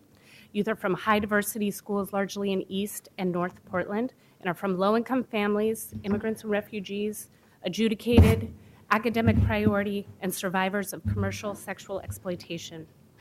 80% of the youth we serve come from an ethnic racial minority, and 75% qualify for free reduced lunch. We promote self-efficacy, achievement in school, and community engagement through paid internships, credit retrieval, and authentic supportive relationships with the youth we serve. Thank you. My name is Mariangela Cervantes, and I'm here on behalf of Urban Opportunities. I go to Park Rose High School, and I'm a sophomore. I'm an avid, a college prep elective class, since I'm going to be the first in my family to attend college. I participated in Jobs 101 for 3 months. Some of the activities I did was participate in mock interviews, resume and cover letter writing. I was also able to get my food handler's card. I was taught how to apply for a job. I was helped with polishing my resume and cover letter to make it the best it could be. Now I'm ready to apply for a job this summer. The internship at Oregon Food Bank was a lot of fun because I was able to work with my peers outside of school and learn what a fast-paced work environment is like. I also learned how to take instructions from a supervisor. I am now able to share with my friends the handouts we received for their job search. Thanks to Jobs 101, I was able to intern at Urban Excursions, which was a great experience. I am also able to use this experience when writing scholarship essays. I also got paid for this internship. I hope that in the future, the class size will increase so that more kids are able to experience and gain the knowledge that will be essential in the future. Thank you. Thank you. Sir. Hello there. My name is Robert Rowley, and I'm the program supervisor and founder of Log Camp. And with me are Fernando and Gustavo, who are 2 brothers that are in our program. You can end the cycle of poverty today for 256 youth by funding Log Camp's technology career pathway. When you invest up to $150,000 in our CTE programs at 4 Sun schools, you'll be training low-income and minority youth like Fernando and Gustavo for entry-level software and IT jobs with annual salaries of up to $49,000. If you don't invest in Log Camp, these youth will remain trapped and segregated within their own communities, separated from the essential training and materials they need to access these growing economic opportunities in the technology sector. Investing up to $150,000 specifically in Log Camp training means that 256 youth will have a prosperous future waiting for them in the software industry within the next 2 years. Thank you. I'm Fernando, and this is my brother. We both love Log Camp. We learned most codes. He just started this term, and this is my second time going to Log Camp. I learned HTML, which is a computer language, and I've learned 3 computer languages, HTML, CSS, and JavaScript, and my brother learned HTML and CSS. Oh. His name's Gustavo. You want to say anything?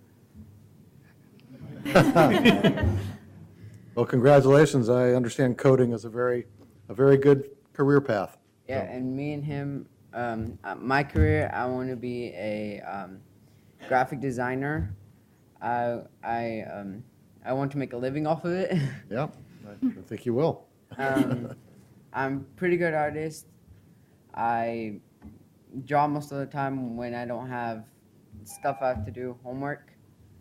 And my brother, he also wants to use coding in his life. Good.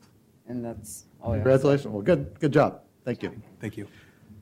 Any questions? Okay. What program is Log Camp associated with? Excuse me? Okay. I Yeah. missed that one. Okay. Sorry. Okay. I think that may conclude our testimony today. I think it does. Do allocation committee members have any questions of staff, or save it for later?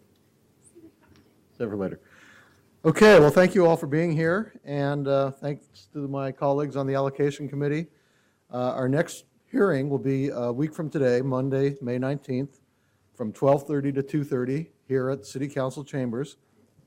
And we'll be taking testimony on early childhood, child abuse prevention and intervention, and foster care. Funding decisions by the allocation committee will be made on May 30th and on June 2nd. And again, those meetings will be held here at City Council. Anybody who wants to find updates on the process can go to portlandchildren'slevy.org. And thank you, and we stand adjourned. Oh, and I wanted to add that all of our email addresses are available at the Children's Levy website, so anybody who wishes to further correspond with us may please do so. And we stand adjourned. Thank you.